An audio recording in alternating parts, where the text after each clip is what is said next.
Welcome to In a World with Real Media. I'm your host, Brad Burrow. In this podcast, we'll dive into the lives of the most successful people in business. We'll learn how they overcame adversity, took advantage of opportunities, and learned from their experiences. Learn from our experts, get inspired, then go live your story. It's In a World with Real Media. Hello and welcome to the In a World with Real Media podcast. I'm Brad Burrow and I have a very special guest today, Joe Calhoun. Now, before we get into this, I want to just give a little bit of background. Joe and I, we've probably been friends for 25 years, maybe something like that. And I remember when we met, I was struggling with a business at that point with a partner that was, it was just a rough situation. And you helped us navigate that. And I remember that you just did it. You know, it wasn't like here, let me send you a consulting contract. It was just one of those things where you wanted to help us. And you and your wife, Diane, have been such a blessing to Tracy and I over the years that, I almost get tears in my eyes thinking that some of the things that you've done for us. I even remember, this just came to mind. Do you remember meeting up down in Orlando? Yes. We were at Disney. I think I had my whole family there. Yes. We ran into you guys. Do you remember that? That was amazing. Mm-hmm. And so just, thank you so much for everything that you've done for me. And I just want to get that out there that I really appreciate it. And I'm so glad to have you on here because we've talked about having you on the podcast for a long time and it's actually happening today. So thank you for being on with us. My pleasure. Thanks, Brian. So I want to give the listeners a little bit of a kind of a feel for your background, Joe, because you've done some amazing things. I mean, you've had, I don't know how far back you want to go. I know you're a man of faith, you and Diane, and just I don't know, that drives everything you do. So take me back and kind of talk me through how you became who you are today. Oh, sure. So that's a lot, isn't it? Well, I was born in Lansing, Michigan. Dad was a veterinarian. We moved to Sherburne, Minnesota, where he had a large animal practice. And, of course, in a little town in Minnesota, he took care of everything from parrots to mice to I didn't dogs, know that. Cats, Wow, cattle, pigs, sheep, horses.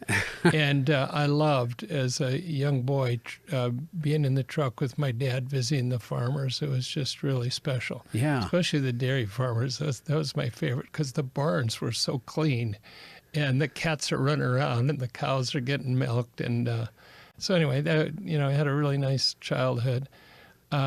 We moved to Ames, Iowa when I was in third grade. Yeah. And, again, it was a bigger city. It wasn't 1,300 people. Now it was like, 30,000 people. And that's when tragedy struck my family and caused really major issues with every member of the family. I learned a very important lesson over life about that. Whenever you have 7 kids in your family, you're always fighting with at least 2 of them. Yeah. I was fighting with my brother Jeff at the time. I was 12, he was 8.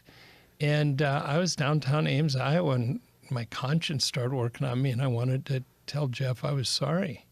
And it was so convicting, Brad, that I literally ran all the way home from downtown about a mile to get home, and walking and running.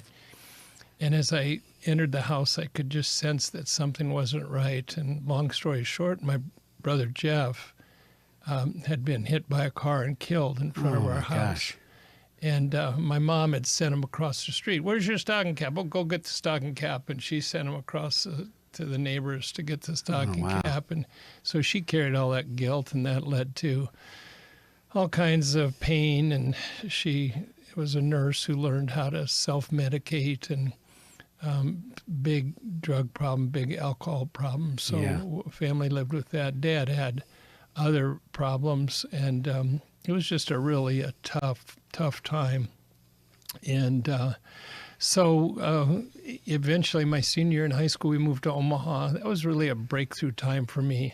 I joined the debate team because I didn't know anybody. I didn't think I could, make the kind of friends that I'd had in Ames, Iowa. Yeah. Friends from the sports and academic and goof offs and Yeah. screw ups, and I had friends in all those different categories. And going to Burke High School out by Boys Town in Omaha, I didn't know anybody, so I immersed myself in this debate topic, which was a hot topic at the time.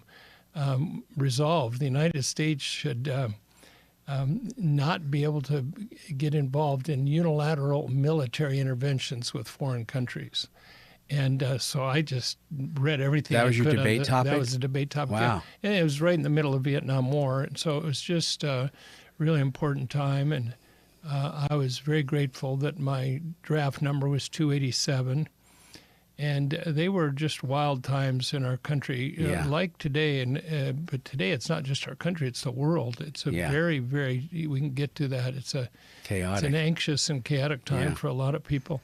And so, like I said, I immersed myself in that. And then when I got out of high school, I took a job out of the newspaper selling encyclopedias door to door to help Is fund that my right? college education. And it was a blast. I had so much fun because encyclopedia was like the Google of today. I mean, you Yeah. could go look up anything, and there were pictures and charts and graphs, and it was just fascinating. I love to learn, and I love to create conditions where people could own their own encyclopedias and teach their kids away from the school and let kids pursue what was interesting to them. Yeah. And so that was great. I mean, it was I made $3,000 a month selling with a company car, and I'm like 18 years old. That was a lot of money at that It was time, big wasn't it? money, yeah. Yeah. It's nothing today, but Yeah. it was big money back then. So that led to eventually my next kind of big breakthrough job was in Denver, Colorado, where I was in residential real estate. And I learned a great, great lesson there that kind of followed up on knocking on doors to sell encyclopedias door to door. Yeah. In this case, it was just a farm area that I had called Virginia Village in Denver, south off Monaco and Evans, and in that area. And it was amazing. He said, there's 300 houses, go knock doors and see if somebody wants to list their home or sell their home.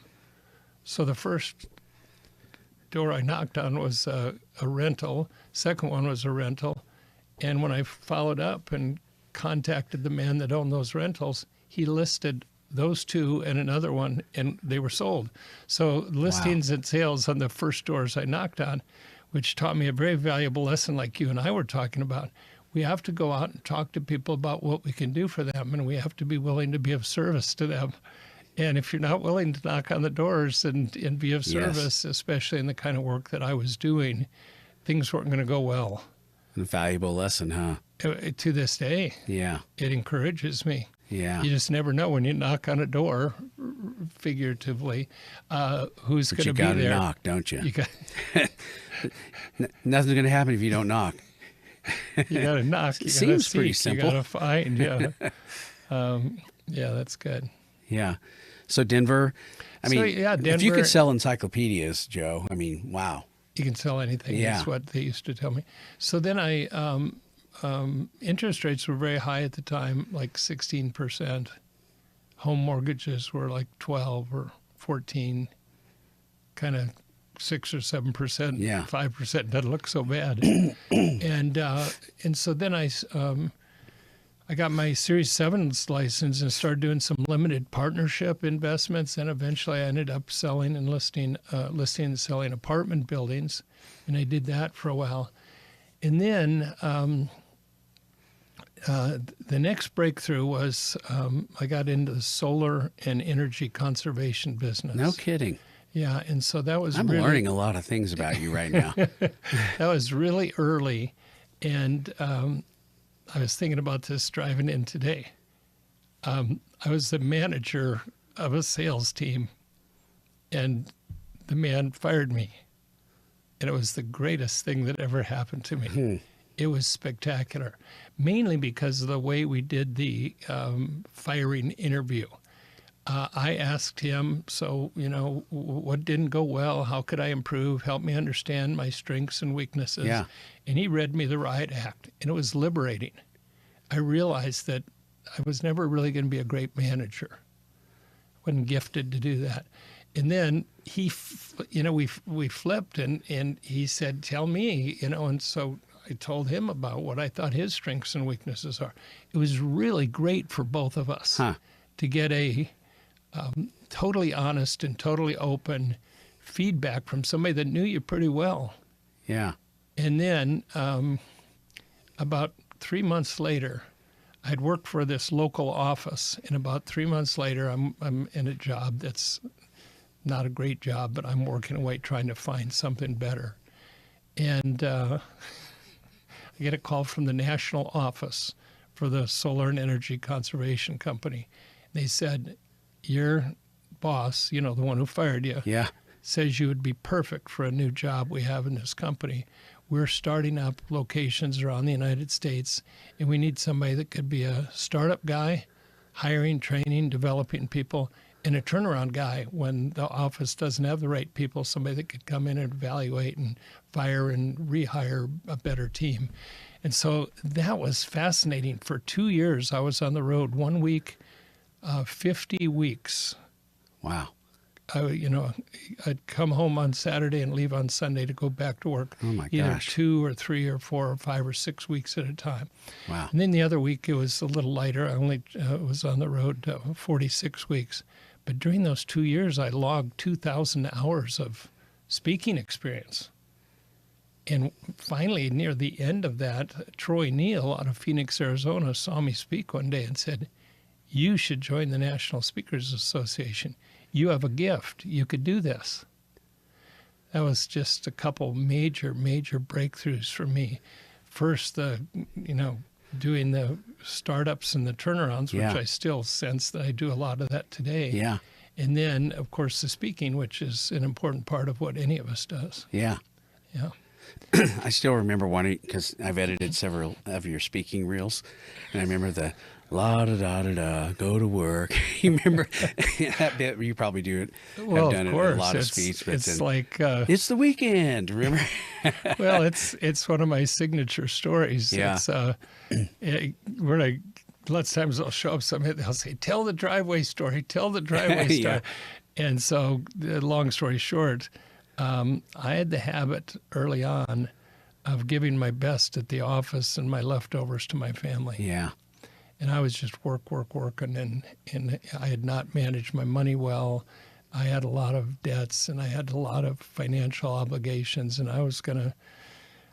now it wasn't like, hey, call today and we'll dismiss all that, those bills you have and debts you have. And it took me 7 years to pay off all the back taxes and lines of credit and credit cards. And, and when interest rates hit big numbers, and I was struggling to get by with character issues, and I was working too hard. And I met a guy in Kansas City by the name of Drew Jennings. Drew was giving a speech. He was president of Chamber of Commerce. He was president of Kansas City Power and Light. Right. He recruited Bill Self to come to Kansas. He was a great guy. And so I approached Drew and I said, you're involved in the community. I'd love for you to help me get more involved in the community. He said, terrific. Come to my office and we'll talk. He took an hour to talk to me. He was so gracious. He was so kind. He was so thoughtful. He was so on target. He essentially said, so you want to be involved in your community? I said, yes, sir. He said, well, let me ask you 3 questions. First of all, you're the kind of husband you want to be. I said, no, sir. He said, secondly, are you the kind of father you want to be? I said, no, sir. Thirdly, are you the kind of neighbor you want to be? I said, no, sir. He said, well, then don't worry about your community. You're the one who's screwing it up in the first place. Wow. In other words, get right with yourself and your relationships, and don't think about changing the world until you've corrected your own ship, until you've addressed your own issues in your own life. it was so helpful. I wrote that story in each of my books, and then I would send him a copy and say, hey, does that story sound about right? He goes, that's the way I remember it. Yeah. So that was the advice, and I got it. So I started driving into my driveway saying, now my most important work begins. Do you think that changed my life? Do you think that changed my work? It was, again, one of those foundational moments where everything gets turned around. Yeah, amazing. Yeah. And you were willing to ask him. Most people would never even ask somebody like that, hey, could you help me get involved? Yeah. And he was gracious enough to do that. What an amazing encounter. It's back to the knocking. Right. Yeah, right. You got to knock, right? A lot of different doors we got to knock on. So from there, how did you get involved with Covey? Yeah. So from there, where we were, let me just pick it up. The next thing I did is I went to work for a great, great guy named Ron Willingham, and it was Integrity Training Systems. I have that book. Things like Integrity Selling. Yeah. Integrity Selling, the customer, managing goal achievement. Yeah. He was the most brilliant facilitator of personal and professional change that I've ever met. He understood how people change. And in the simplest of terms, you change your thinking through the input that comes into your brain. And once that input changes your thinking, that changes your behavior, and that changes your results. And it's got to be supported by a strong sense of knowing who you are and believing who you are. And Ron was just so good at that. He worked with Maxwell Maltz at Psycho-Cybernetics, is the way you say that. Yeah. And, these were beautiful women that would get plastic surgery and look even more beautiful. And then he'd talk to them and they'd say, I feel ugly. They weren't ugly at all. They were beautiful, but they just had the wrong picture of who they are. And so Ron, along with teaching character and competence, he would deal with people's image of themselves, and it was brilliant. So you said one thing. I want to dive into this a little bit more. Knowing who you are and believing. Yeah. That seems very simple, but to me, that's one of the hardest things. It's like, do you know who you are? I bet most people struggle with that probably. Would you agree with that? I think so. And then believing who you are. Those are, like, if you think about from spiritual standpoint, those are the places that you get attacked, right? Right. I mean, you're not that. You don't know who you are. I just met with a guy this morning, and that's exactly what I said to him. I said, I know who you are, and I know the God who loves you and has plans and purposes for your life. And let's talk about that a bit. And he just kept saying, you're so encouraging. This is so encouraging. Thank you. Yeah. And shaking my hand. And people, we need to encourage one another. Yeah. And be encouraged by one another. Yeah. Yeah. Yeah. I think that that was like, we need to talk about that, because that is something I think that I think everybody struggles with it, honestly. And we do. It's when you have the confidence in yourself that you can believe that. I think that's, you have to get to that place maybe. Yeah. I don't know. That's very interesting. All right. So speaking, so Covey, tell me how. Yeah. So again, I joined the Speakers Association in 1983.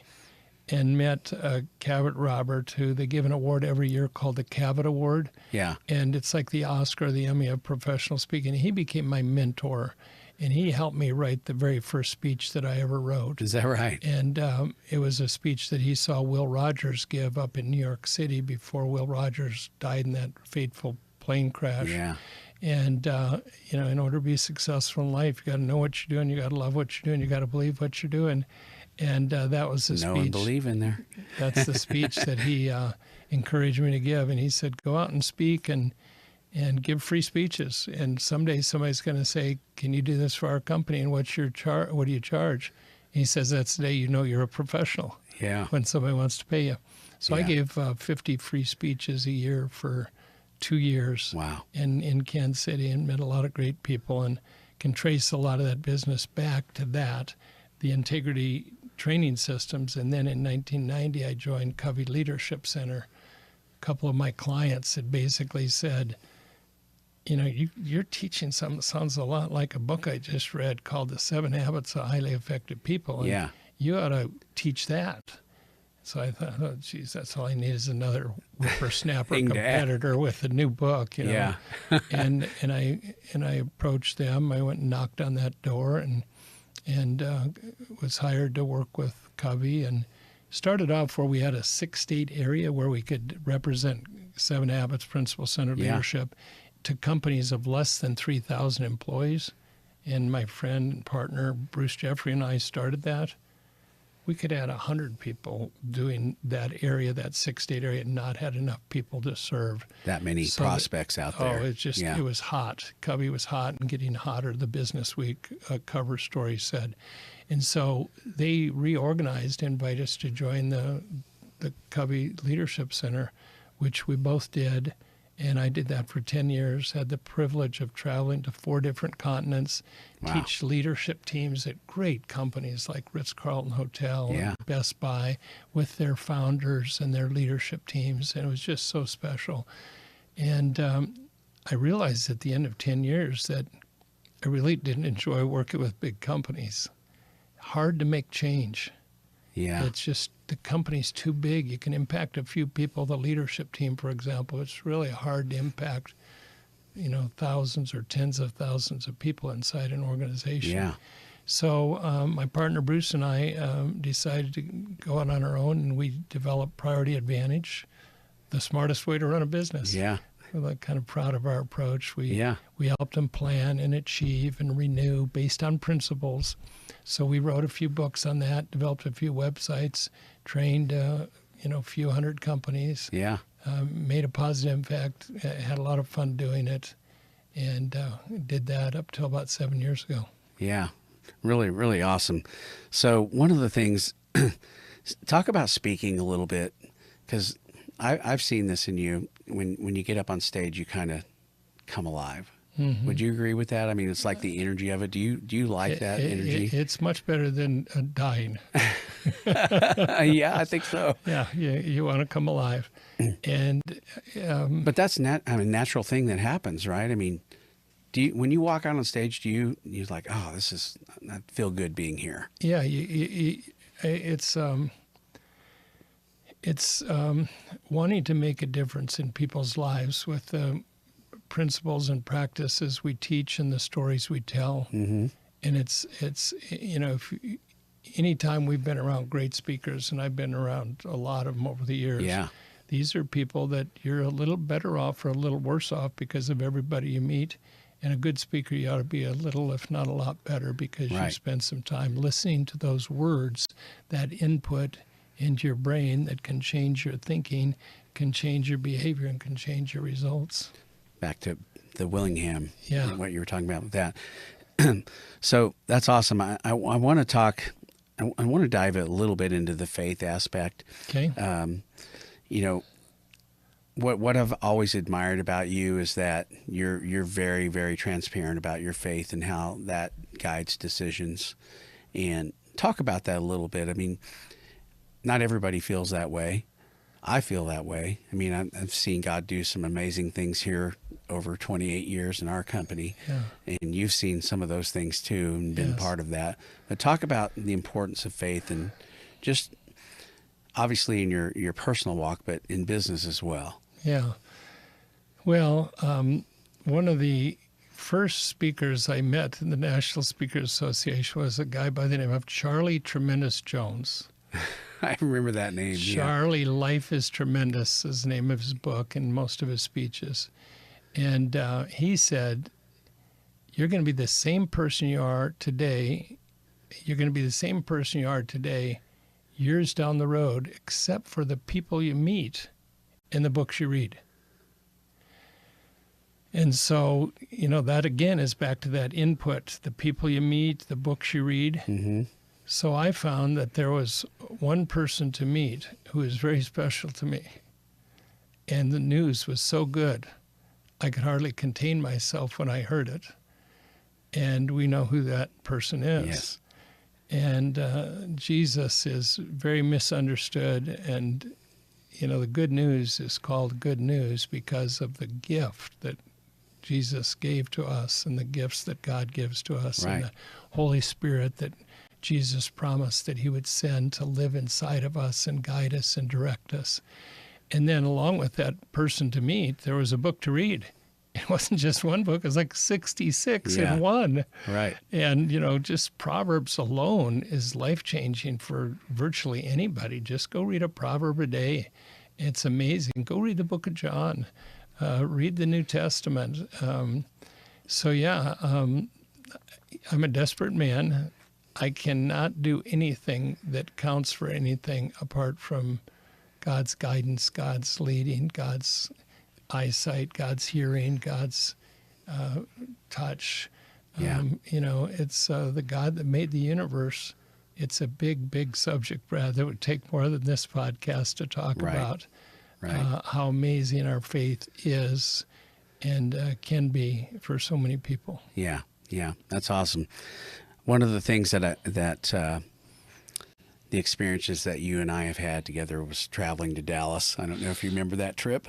How about let's go see Zig Ziglar and Bob Buford? Right. I have them written down. Exactly. Yeah. Yeah. And I remember, in those days I would take all my camera gear with me. So I don't know if you remember, but loading all that gear on the lights and everything. We went to Zig's office, set up in his office and spent a half a day with him. I still quote some of the things that he said in that, Yeah.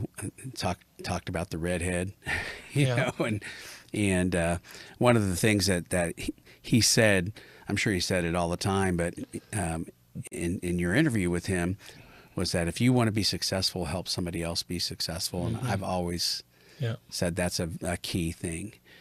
Do you remember that? Well, of course, he would say you can get everything you want in life if you help enough other people get what they want in life. And that was one of his foundational principles based on the truth that you give and you receive. And if you want to receive more, give more. Yeah. And that reminds me of a quote that I read this morning. I was thinking about Jim Rohn. The first time I saw Zig, he was with Jim Rohn. And Jim's a business philosopher that's a great thinker, a very positive guy. And he said, you shouldn't be so concerned. Success isn't so much about what you have. Success is about who you are. Yeah.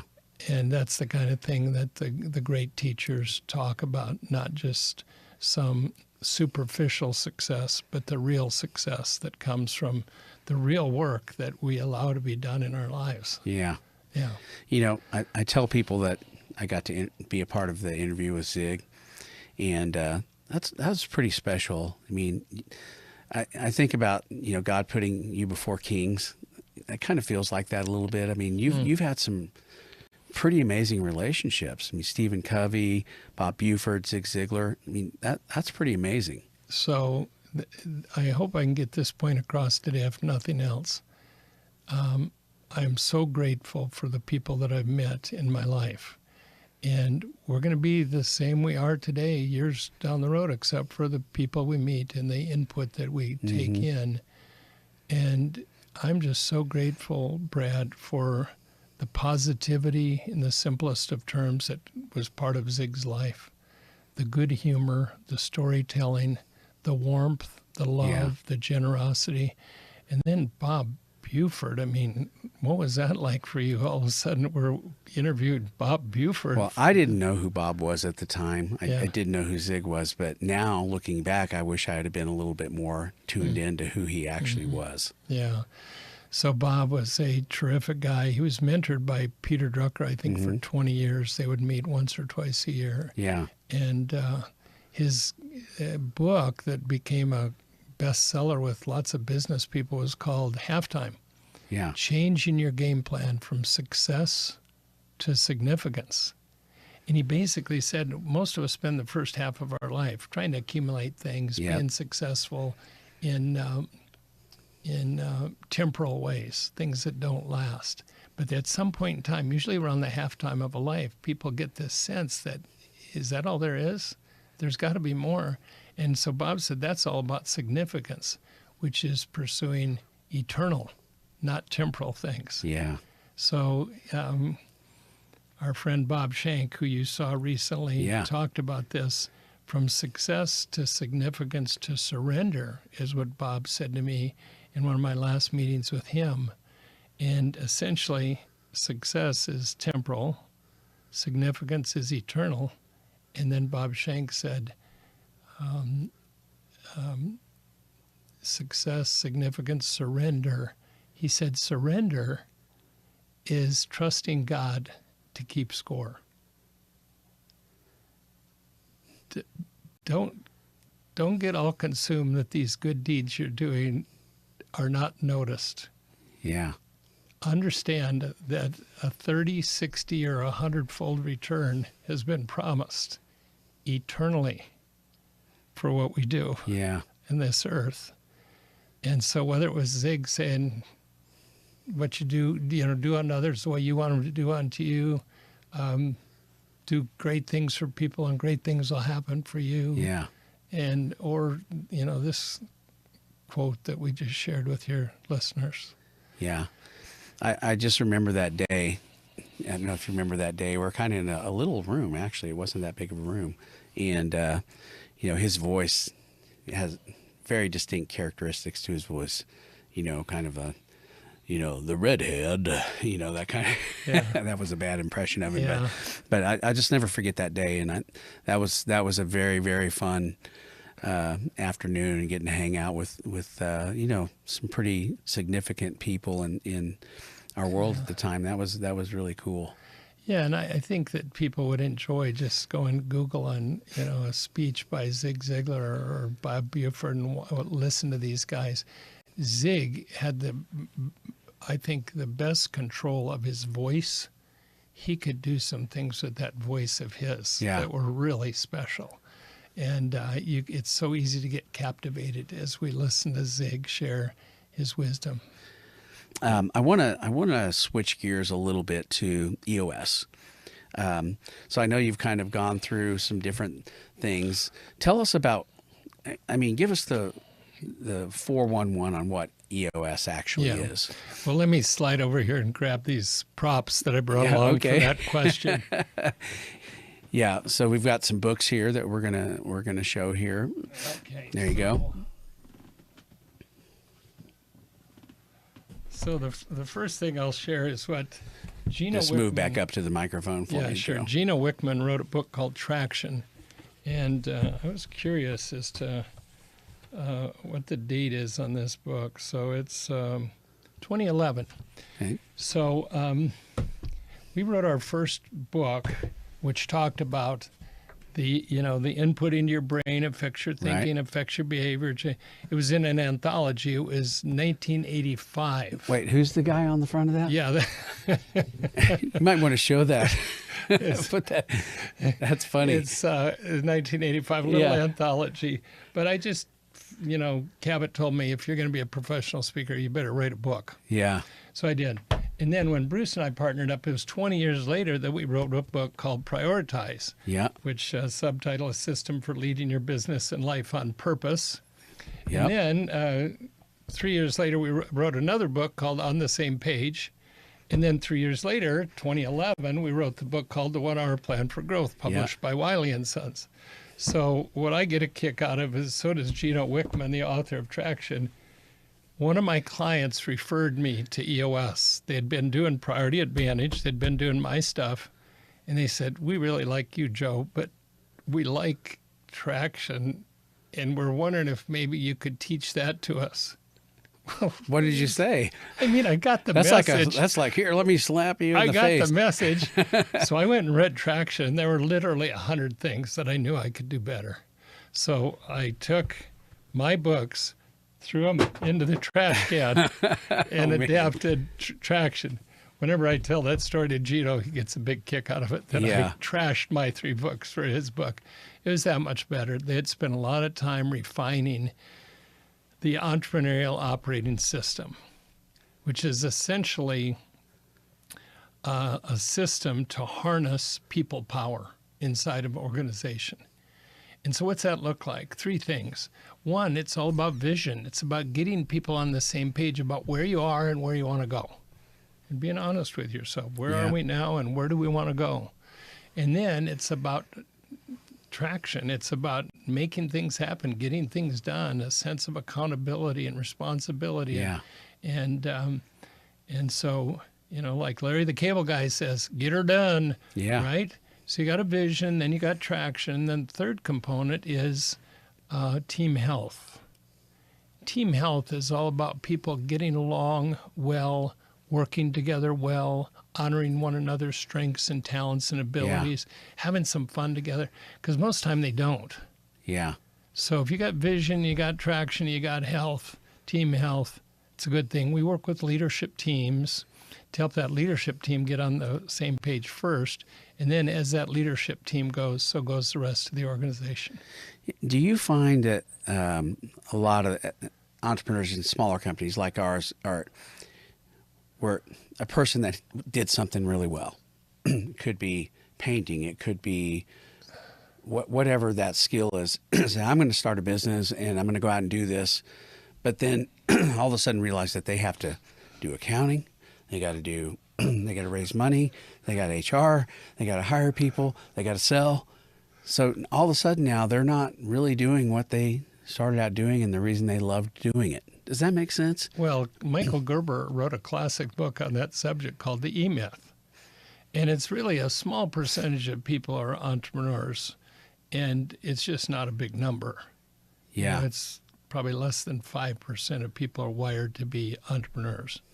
Number that are, we call them visionaries. Mm-hmm. And then the number that are, the percentage of people that are really gifted to manage, Gallup says that's probably 10%, with maybe 30% with a lot of rigorous training could be trained to be good managers.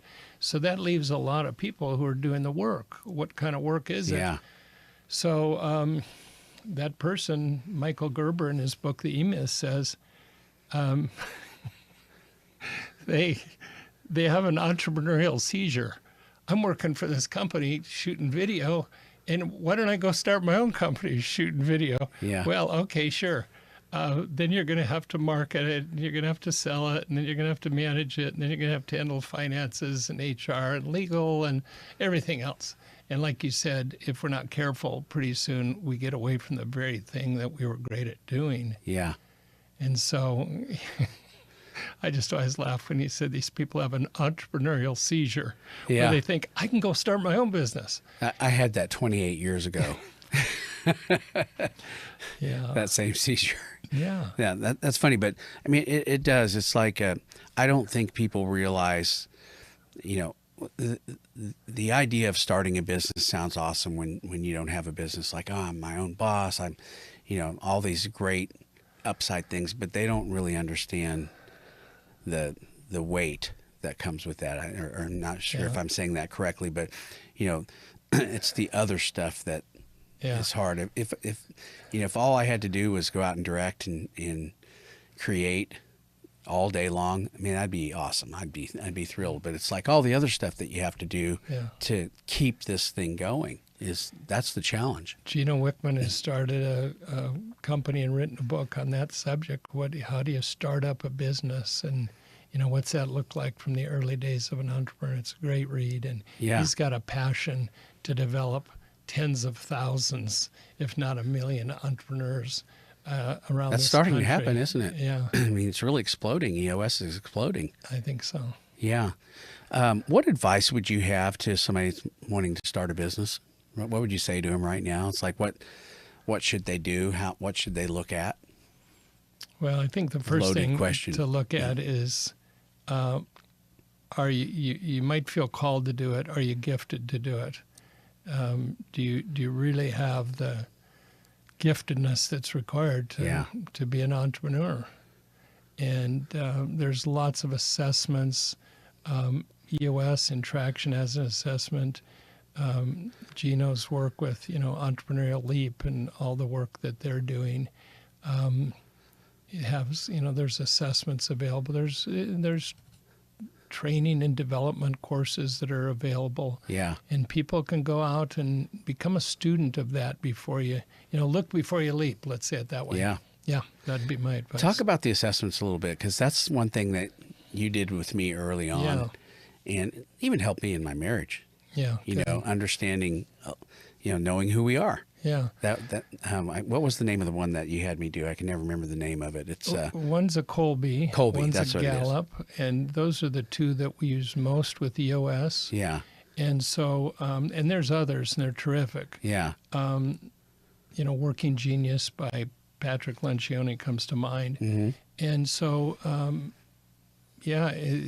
the Kolbe is, we have three parts of our mind. We have our cognitive, our thinking mind. We have our affective, our feeling mind. Then we have our conative, which is our doing mind, controls the action. Yeah. So what are you doing when you get your best results? That's what that Kolbe told you. And it was liberating. Yeah. And then we start seeing how you and Tracy, your wife, kind of can work together. If you're different, it's an opportunity for tremendous synergy or tremendous conflict. And if you understand the differences, like my wife's very different. She's wired a lot like you in many ways, and very different from me.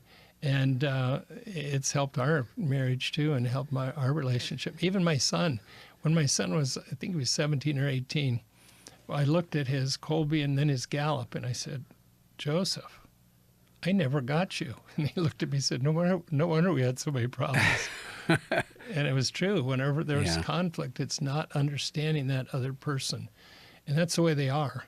And that's the way they're wired. And I love the Gallup too. The Gallup, Don Clifton went out and spent decades interviewing successful people and came up with 34 talents that these people had. And you can go take that assessment. It's going to tell you your top 34 in order. And so your top 10 are dominant.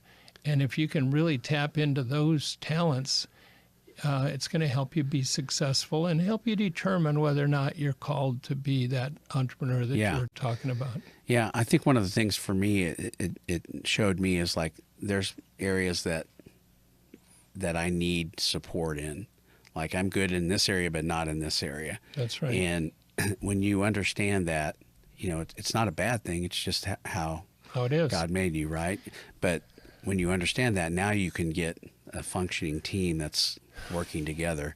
The vision, like for me, and vision, and you told me one time, I don't know if you remember this, but I love building things, even in the studio environment. Well, you're a hands-on guy. Yeah, very much so. Like this podcast studio, it's like this was an idea, and then Carly and I would work on it together, and it's like, I think I'm going to add trussing. I think I'm going to add cameras. I think I'm going to add lights, and it's evolved into this really cool thing. But when it started out, it was just a little idea. Yeah. And I get energy out of things like that, but I didn't realize that until I'd done my Kolbe. Right. Yeah, that's fascinating. So you have that quick start energy is the words that Kolbe. So you love to take calculated risks, and you're not afraid. You're a creative soul. And you're a let's do it now kind of guy. And then you're an implementer. You're a hands-on guy, according to Kolbe, the implementer. And you're just like my wife, really good hands-on. And then when it comes to being a detailed or a structured person, not so much. Yeah, well, I believe right now. Yeah. So who's going to handle all the detail and all the structure? That'd be somebody else. My favorite story in this regard is Walt Disney and his brother Roy. Yeah. And I'll just tell a short version. Hopefully it's not too inaccurate. But Roy was going bankrupt again. And it was in Kansas City, as I recall. And the reason why is he was an extremely creative guy, but when it comes to the details and the finances and the workloads and the people that are required and the management of everybody's schedules and getting a team to work together to take this big vision and make it a reality, that wasn't his strength. And so he was struggling. And his brother Roy joined him, and they were a perfect complement one to another. I like to think of it as a kite flying high in the sky for people like you, for people like Walt Disney, for the creative entrepreneurial types. Who's going to hold the kite string to make sure that kite doesn't end up in the power lines or in a tree somewhere? And it's a dynamic tension between, no, we can do it. We got to do it. We got to go for quality. Well, we still have a budget and we still have a time frame here. So sorry, Brad, we can only make it 99% perfect. Can you live with that? Well, I don't know if I can, Joe. Yeah, I know. Yeah. Yeah, that's exactly right. That's a really good analogy. And so we need that. So when you think about somebody starting a business, you would actually recommend them going through Kolbe or one of the assessments and saying, here's what I'm good at, and making decisions based on that. And I think you ask about the other assessments too. Yeah. There's in the traction, just go to EOS and to the website and go look at the free assessment that's available there. And it'll tell you if you're gifted more like an entrepreneur, a visionary, or an integrator, one who seamlessly orchestrates that team of people working together to achieve the vision of the visionary. And so that's a complimentary assessment. I think that's a good one. Kolbe's 20 minutes and not very expensive. Gallup's a little more money, less than $100, but a lot more extensive, a lot more detail. And there's plenty of people now that are knowledgeable about how to debrief these and, share this with somebody that understands it and can help you understand yourself better. Yeah. So I want to wrap up. We're getting close to the end here, but so you're doing, what does it look like to engage with you right now, Joe, like with EOS? What's that process look like? Well, one of our values is help first. So if you have a need and you think I could help, call me and I'll help. And so, I don't know if you put my phone number or my email up there, but Yep, we can. And just shoot me an email or give me a call and I'll help if I can. And so that's one of our values, help first. Yeah. And then depending upon what's going on with this person, Brad, and their organization, we work with companies of about 10 to 250 employees. Mm-hmm. There are other people that work with the startups. That's not me. And we want to help people live the EOS life in addition to building the company that they've always wanted to build. The EOS life, which is profound, is doing work you love with people you love, making a huge difference, being compensated appropriately with time for other passions. So what really makes my socks go up and down is working with people to build great businesses and living great lives. Yeah. It's all attainable, it can happen, and it's worth pursuing. That sounds great to me. That's why we're working together again, right? Yeah. Well, I really appreciate you coming on, Joe. It's this has been like a trip down memory lane for me. It's like remembering some of the times we've had together, and it's pretty awesome. So I would encourage anybody that's thinking about starting a business, maybe their business needs some help, reach out to Joe. The information's going to be on the YouTube link and all that stuff. So be sure to do that. Before we finish, though, there's one thing that we have to do, right? So this is the In a World with Real Media podcast. Have I told you about this? I've heard it. Okay. So you have to do the movie voice. So we talked about Walt Disney today. It's like, so you got to do. So I need you to do your best impersonation of the movie trailer voice saying "In a World with Real Media." And so you got to get real close to the mic and say "In a World." So let's see. In a world with real media. You're in. You may have a future as a voice guy now. We'll see. We launched it right here at Real Media. So I should have practiced that. Yeah. Well, thanks for joining us, everybody. I really appreciate it. Subscribe, share this content. There's a lot of great content in this podcast today that people can help people. And that's what we love about doing the podcast. We love getting information out there. And so we're on YouTube, Spotify, Apple Podcasts. There'll be a little shorts on some of the social media platforms. So be sure to share it and subscribe so you can hear all the great content that's coming. This has been In a World with Real Media. Thanks for joining us, and be sure to subscribe on iTunes and follow Real Media on Facebook, Instagram, and LinkedIn so you never miss an episode.